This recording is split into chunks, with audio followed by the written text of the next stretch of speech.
Hello, Meoni here, and welcome back to another lore reading for Final Fantasy XIV's Tales from the Twilight. This is a short story series that they do for pretty much every expansion. This one not, without its own stories, and I'm sure Endwalker will probably have its own stories as well. Today we're reading Her Father's Daughter, so without further ado, there will be a link in the description if you want to come and read this yourself, but let's have a read through this. By the way, I'm by no means any kind of professional when it comes to reading, so I do apologize for mistakes that I incur along the way, and my terrible voice. With the peace negotiations at Ugamaro a resounding success, the long and bitter conflict between the kobolds and the people of Limsa Lominsa at last drew to a close. It was a joyous occasion that marked what many hoped would be the beginning of a new age of harmony and cooperation. Her duties done for the day, Admiral Merylweb Blowfish retired to the command room and, as was her custom, began polishing the two muskets that were her constant companions. No sooner had she started than she found herself adrift in bittersweet memories. In 1562 of the 6th Astral Era, Lominsan merchant vessels were regularly raided by the savage Sahagin, who coveted the crystals housed within.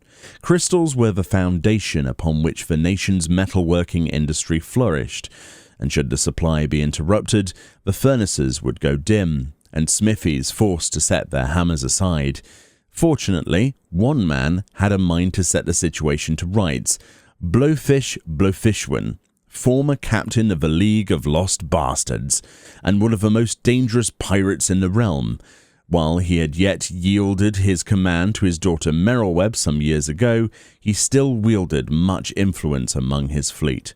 When he announced a campaign to eliminate the Sahagin threat, all answered the call, and his daughter was no exception. And so it was that Merylweb would plot a course for the Ratano Sea in hopes of doing her father proud. A chance came one day when her vessel, the Lively, received a distress call via link pearl from a nearby trader. The Orion was under attack by a Sahagin raiding party and requested immediate aid. Knowing that time was of the essence and believing the situation to be within her power to resolve, Merylweb chose not to alert her father and request reinforcements, and elected instead to hurry to the Orion's aid on her own. The Sahagin enjoyed a natural advantage in battles at sea, but owing to Merylweb's masterful tactics and unerring aim of her first mate and gunner, Lorenz, the Lively was more than a match for their foes. In no time the Sahagin threat was quashed. All that remained was to escort the Orion to port, and her duty would be done. Unfortunately, it was not to be. A lone Sahagin straggler, scarcely breathing after one of Loren's bullets had torn through his gut, marshalled what remained of his physical strength and spirit and offered a fervent prayer. By the power of the crystals housed in the Orion's hold, his desperate plea was given form, and the Lord of the Wall emerged from the depths. Gazing upon the colossal form of Leviathan, far larger than any sea serpent, Merylweb knew the battle was lost. The first thrash of the primal's tail snapped the Lively's keel like a twig, and it would be but a matter of moments before the once proud vessel capsized. Amidst the churning waters, Merylweb led the fortunate members of crew who had not been cast overboard to the still afloat Orion, where they lay battered and beaten, all but resigned to their fate. Their captain's eye, however, caught sight of a glimmer of hope in the form of several ships headed their way. Father's flotilla. Taking aim at the primal's massive tail, Lorenz breathed a sigh of relief. Merylweb, too, was joyed when she cursed her naivety. The title you may hold, but he is still the true captain. You have much to learn. The battle raged on, the primal and its beastmen thralls claiming countless victims, but in the end Blowfish and his fleet managed to drive the foe back beneath the depths. It was this day that the Lominsans first grasped the sheer power of Leviathan, a deity that could single-handedly nigh sink Limsa's mightiest pirate fleet, and in defeat live to fight another day. Less than a week after the battle, and with nary a word, Blowfish sailed off into the horizon with a patchwork crew of men from several ships. The bastards that remained clearly acknowledged Merylweb's authority as captain. There was no danger of mutiny, but a sense of confusion and unease at her father's unexplained departure permeated the ranks. In the months that followed, the Sahagin attacks on trade vessels grew more frequent and more intense. More troubling, however, were the rumours that the survivors brought back to port that the Beastmen fought not alone, but with Leminson vessels at their side. These pirates named themselves the Serpent Reavers and were said to be commanded by none other than the legendary Blowfishwin himself. The revelation that their own beloved hero now sailed with their hated foes cast a pall over the city and its people, who began to dread what grim tidings would come next. Under the cover of a moonless night, a single vessel departed from the docks unseen. On its deck stood Merylweb with a hand-picked group of her most trusted sailors, her grave face unflinching as the chill winds bore down upon them. Word of Blowfish's unholy alliance had seen the bastards fall out of favour with the other pirate bands, and for many to regard them with distrust and suspicion, Merylweb most of all. They would assume the worst. Yet despite her precautions, she was soon joined by an unwelcome visitor. Hearing footsteps, she turned and found a veritable mountain of a man standing before her. Though the iron mask obscured his face, it nevertheless spoke to his identity as none other than Mistbeard, notorious pirate and her father's greatest rival. Come to deliver justice to the turncoat's daughter, I'll wager. You mean to bring him back, do you? Though muffled somewhat by the mask, she sensed a measure of sympathy in the booming voice. No, I mean to kill him. For a long moment the gargantuan pirate regarded her in silence. And there I was thinking I'd have to knock some sense into you, he said at last. Here, take these. He brought forth 2 muskets and held them out to Merylweb. Your guns! Yours now, if you will have them. I'd be a fool to refuse. But why? The sun has all but set on the age of his old buccaneers. Blowfish knew this as well as I. That's why you lead the bastards now. If you've a mind to do your duty, then let me help you see it done. Merylweb had no idea if there was any love lost between Mistbeard and her father. Nevertheless, holding the twin muskets close to her chest as the ship struck out into the black waters, she could not help but feel heartened by his words. Just before the first rays of dawn broke across the horizon, Merylweb's ship came ashore on a small island that the Serpent Reavers were said to have claimed as their hideout.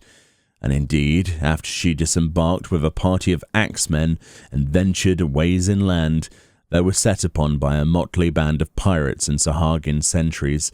The rumours are all true, then. With muskets firmly in hand and a heart of steel, she shot and killed one after another.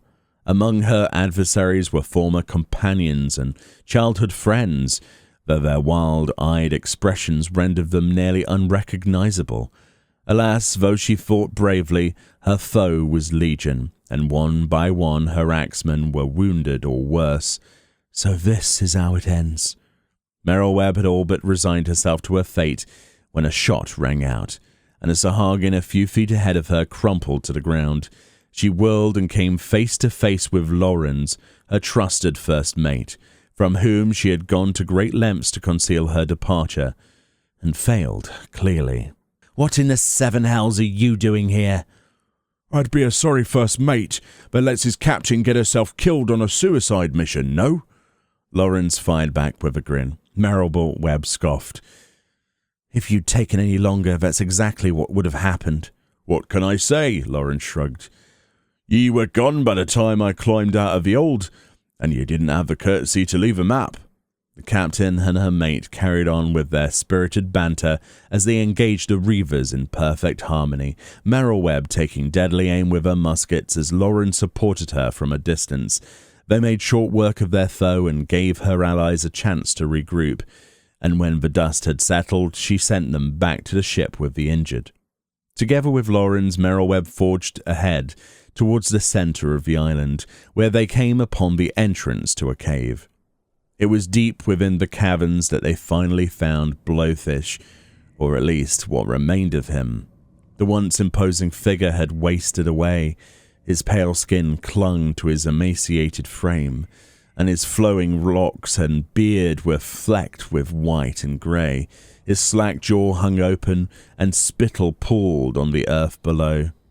Merrill-Webb and Lawrence could only stare in horror as Blowfish began to speak, his voice a muffled gurgle.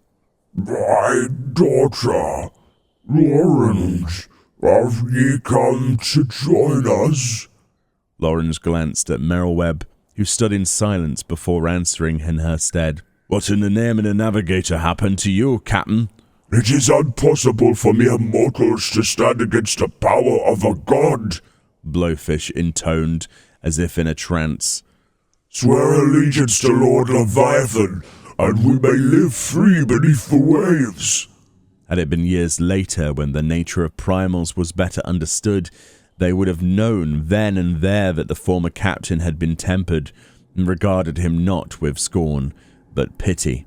But on that cold morning in the darkened cave, all Merrill-Webb knew was that her people would condemn her father as a demented traitor. Still, a part of her believed her father's words were no longer his own. "Impossible is a word coined by the weak. You taught me that, and you know bloody well that freedom isn't gifted by a god, but claimed by your own hand." Blowfish shook his head and sighed. "My poor wayward daughter, I thought I raised ye better than this." In her heart of hearts, Merrill-Webb had known from the start how it would have to end. She had come not to reason with her father, but to hand down his sentence, and treason was a crime punishable by death. "There are none but us on this island now," she said, her tone measured and firm. "I hereby challenge you to a duel to the death. Should even a shred of a pirate's honor remain in you, you will accept." The sickly, mocking grin slowly faded as Blowfish rose to his feet and met her gaze. Though he said nothing, his answer was clear. Lawrence would serve as the sole witness, and there would be no seconds for either party. "A sorry excuse for a duel, but it will suffice." Father and daughter came together, and then, exchanging no words, turned their backs on one another. Their footsteps echoed hollowly as they walked farther and farther apart, miles away now.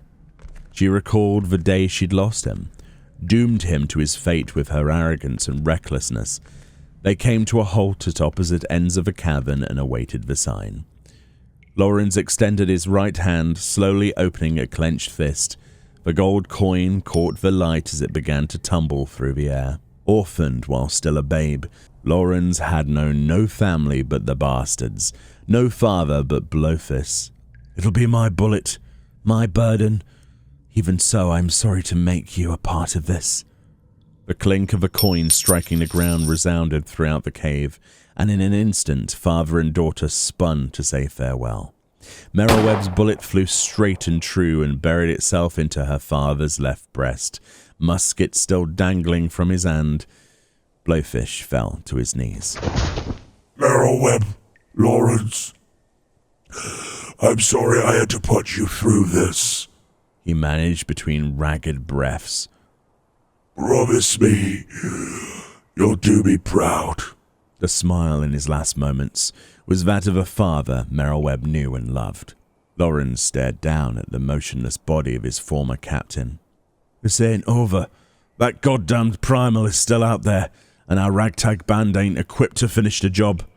Clenching a fist, Lawrence continued, "So I'll go on a voyage. Find myself a good few men, more than a few, and see if we can't build ourselves up into a force to be reckoned with. Least I can do to redeem his memory." Lawrence said no more, and simply looked Merrill-Webb in the eye, but the question was clear. "You've your plans, but what have I?" The barrels of her twin muskets polished to a fine sheen. Merrill-Webb put them aside, and strode to the window to gaze out upon the sea. This was not the first time the memories of that fateful day came unbidden, and it would not be the last. And each time she gave thanks to the two men who had seen her through that most terrible of trials. One had since set aside his mask and serves to this day as one of her closest advisers. The other, alas, disappeared in the days following the calamity. Yet deep down, Merriwebb knew that he was out there somewhere, waiting to make his return when dire storms again threatened the seas. After all, if I am my father's daughter, then in all but blood he is my father's son. And there we go. There we go. That was her father's daughter.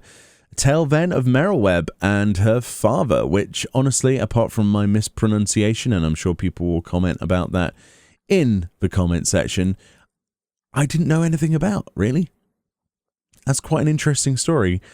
I do like these short stories. They do add a lot of context to the world. And yeah, in short, I think that they should do more of these.